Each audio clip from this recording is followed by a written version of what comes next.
In the maelstrom of World War II, where innovation and destruction went hand in hand, few weapons could claim the versatility and fearsome reputation of the Flak 88.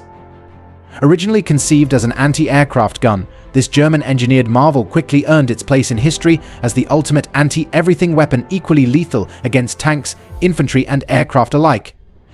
The roots of the Flak 88 trace back to the 1920s, a time when Germany was bound by the severe restrictions of the Treaty of Versailles. Despite these limitations, German military thinkers were determined to rebuild their armed forces, often resorting to covert measures to advance their weapons technology. Among these efforts was the development of a new anti-aircraft gun that would eventually become known as the Flak 88.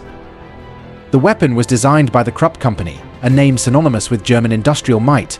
The 88mm caliber was chosen for its balance of power and range, allowing the gun to engage high-altitude bombers with remarkable accuracy. By 1933, as the Nazis rose to power and openly rearmed, the Flak 88 was ready to be deployed. The Flak 88's first major deployment was during the Spanish Civil War, where it was used by German forces to devastating effect. The gun's performance in Spain proved its worth not just as an anti-aircraft weapon, but also in engaging ground targets with unprecedented accuracy and power. When World War II erupted, the Flak 88 was quickly recognized as a critical asset.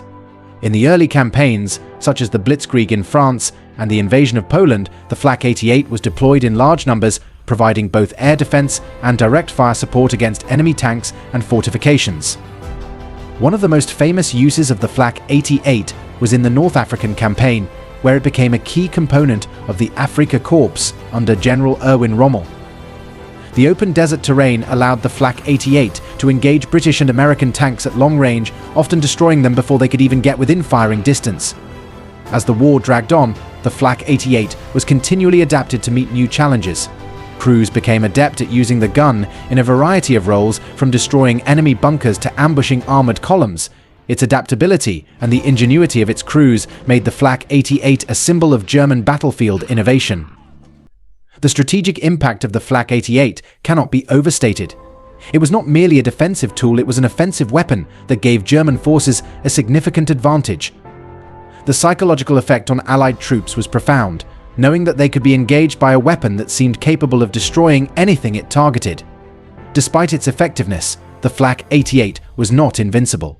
Allied forces eventually developed tactics and equipment to counter it, such as long-range artillery, airstrikes, and tank destroyers. However, these measures were costly and required careful coordination, further demonstrating the respect and fear that the Flak 88 commanded on the battlefield. To meet the growing demand for the Flak 88, production was ramped up significantly. Several variants were developed, each tailored for specific roles, from the original anti-aircraft version to specialized anti-tank models. These variants ensured that the Flak 88 could continue to meet the evolving needs of the German military throughout the war. As the war turned against Germany, the Flak 88 continued to be a critical asset, but even it couldn't stop the overwhelming tide of Allied forces. Despite this, the gun remained in use until the very end of the war, a testament to its enduring value and effectiveness. After the war, the legacy of the Flak 88 lived on.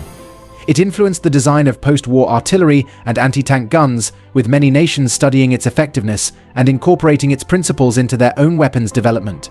Museums and military historians continue to honor the Flak 88 as one of the most iconic and versatile weapons of the 20th century.